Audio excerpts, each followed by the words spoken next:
Halo teman-teman, sekarang kita ada di booth-nya MSI di Computex 2023 Taipei, Taiwan. Ya, MSI tentu banyak banget produk-produk yang dirilis ya di Computex ini, tapi saya pribadi lebih tertarik kepada motherboard-nya, yaitu motherboard yang kabel konektornya itu ada di belakang semua. Jadi kalau dari depan itu dia tampak clean ya, seperti yang ada di thumbnail. Terus saya juga tertarik dengan SSD Gen 5-nya yang pakai heatsink yang sangat-sangat gede gitu ya. Nah, kita akan cek. Mari kita, let's go! Oke, di bagian depan booth kita disambut oleh jajaran VGA card-nya MSI. Ada VGA card mid-range terbaru dari Nvidia nih di sini, yaitu GeForce RTX 4060 dan RTX 4060 Ti. Untuk kelas RTX 4060 series ini, MSI punya beberapa versi yang akan dijual di pasaran. Dimulai dari yang paling rendah yaitu Ventus 2X, Ventus 3X, Gaming X Series, dan yang paling tinggi Gaming X Trio. Saya pribadi lebih suka VGA Dual Fan kayak seri Ventus 2X ini. Kelihatan lebih simple dan cakep. Bisa juga dipasang di casing yang kecil. Yang Gaming X juga oke sebenarnya, tapi kayaknya terlalu sangar aja. Nah, untuk seri-seri high-end terdapat versi yang dinamakan Supreme. Terus untuk RTX 4080 kedapatan versi Gaming X Trio yang warnanya putih. Lalu untuk kelas flagship kayak RTX 4090 itu kebagian versi Supreme Liquid. Jadi kayak pakai I/O liquid cooler gitu di VGA-nya. Di booth berikutnya kita bakal lihat MSI Productivity Series. Di sini ada monitor, mini PC, dan all-in-one PC. Here I'm going to introduce you our new monitor. That is the Modem MD272QX-PW.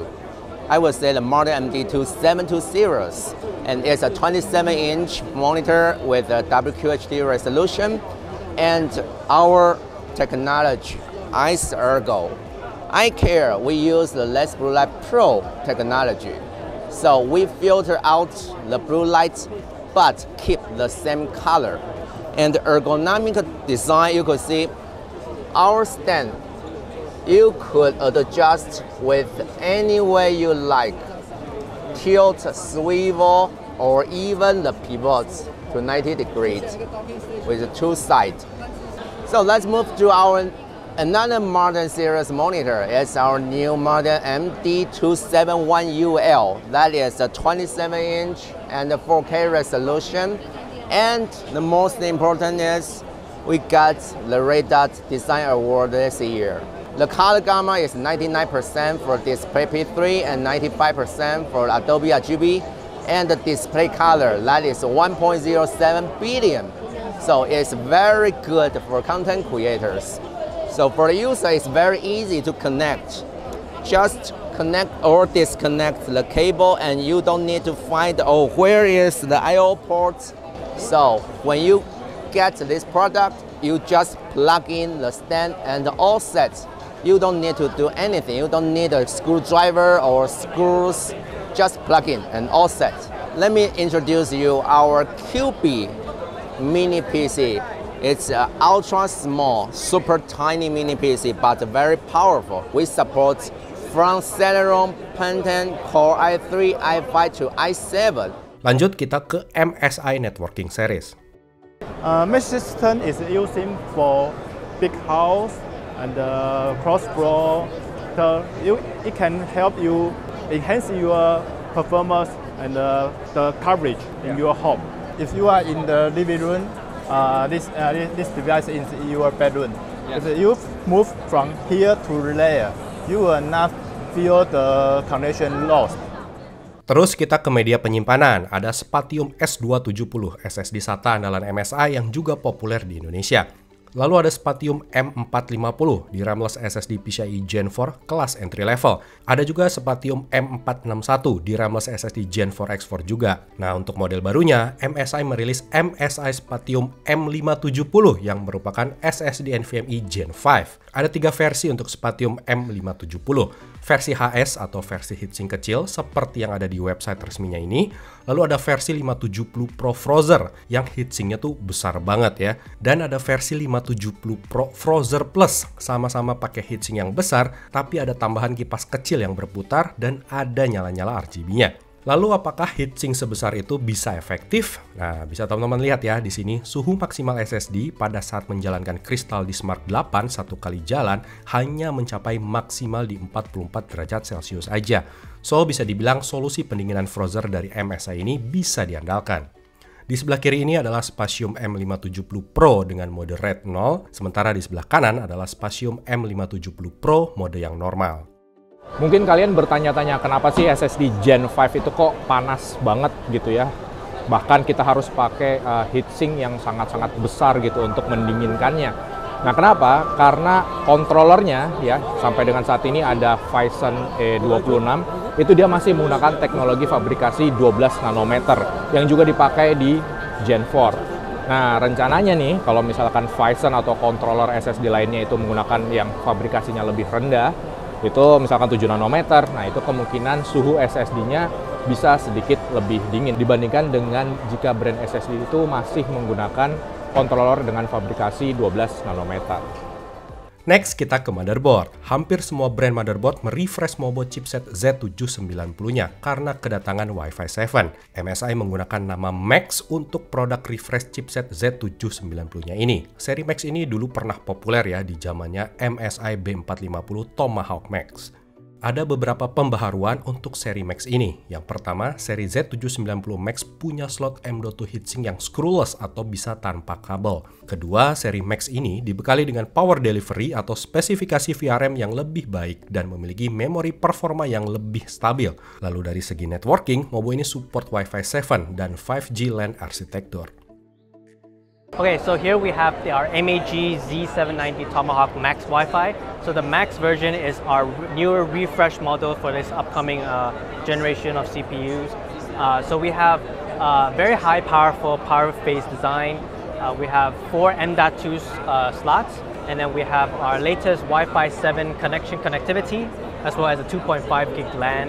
It can train your DDR5 memory up to 7,200 MHz. MSI juga ngerilis motherboard dengan konektor kabel yang berada di belakang PCB. MSI menamai Mobonya ini sebagai MSI Project Zero. Teman-teman bisa lihat gimana konektor-konektor kabel itu berada di belakang PCB, sehingga bagian depan Mobo akan terlihat sangat rapi. Namun kita butuh casing dengan spesifikasi yang khusus, yang di bagian belakangnya itu ada lubang-lubang untuk masukin manajemen kabel, dan punya space yang lebar juga dibandingkan dengan casing PC pada umumnya. Rencananya MSI akan merilis motherboard Project Zero ini bersamaan dengan casing barunya juga. Terakhir kita ke bagian gaming peripheral. Ada mouse gaming terbaru yaitu MSI GM51. Mouse dengan berat hanya di 85 gram ini dibekali dengan sensor PixArt PAW3395. Berikut adalah penampakan bagian bawahnya. Mouse GM51 ini juga punya docking ya yang bisa difungsikan sebagai wireless charging dan untuk USB receiver-nya. Berikut adalah penampakan mouse ini jika kita bongkar bagian dalamnya.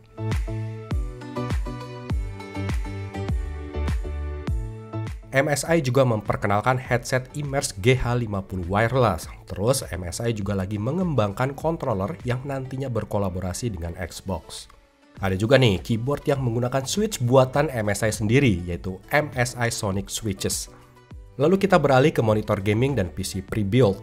MSI memperkenalkan kita MSI MEG Trident X2, sebuah PC build up atau PC yang udah jadi, yang udah pakai Intel Core i9 13900K dan GeForce RTX 4090.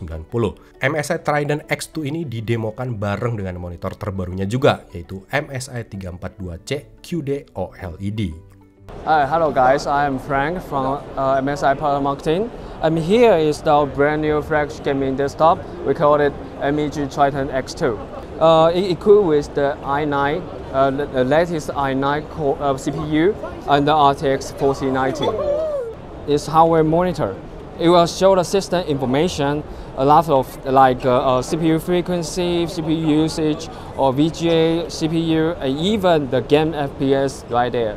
Last one is very important. Is if you connect to the MSI game motor, you can directly control the monitor.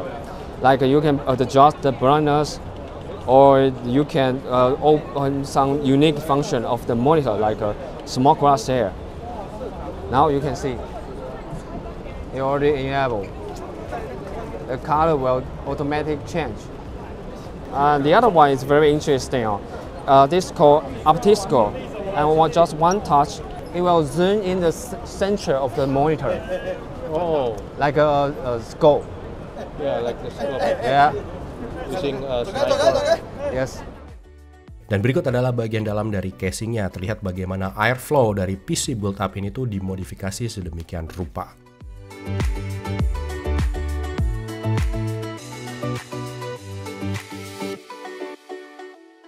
Terus ada juga monitor ultrawide yang lain, yaitu MSI Project 491C QD OLED. Monitor ini masih berupa prototype ya, jadi speknya masih belum final. Monitor ini didemokan dengan bermain Microsoft Flight Simulator. Oke, mungkin gitu aja teman-teman liputan Computex 2023 di booth-nya MSI. Sebelumnya, sorry banget ya, saya drop di hari ketiga Computex, jadi suara saya tuh jadi bindeng begini. Jangan lupa untuk dukung terus channel kami 11 Hardware, dan sampai jumpa lagi di video kami yang berikutnya.